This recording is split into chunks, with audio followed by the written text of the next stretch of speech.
Bakının en güzel ve tarihi yerlerinden biri olan İçerişehir'deyiz. Azərbaycanın tarihi abidələrindən biri olan Qız Qalasının yanındayıq.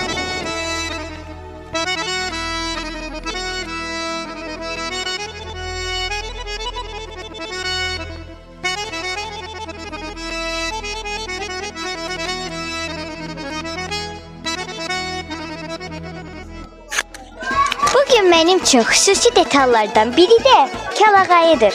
Kəlağayı Azərbaycan qadınlarının xüsusi zərifliyini, gözəlliyini, milli ruhunu əks etdirir. Xüsusilə Novruz bayramında kəlağay taxmaq mənə öz köklərimizi, adət-ənənələrimizi daha dərindən hiss etdirir.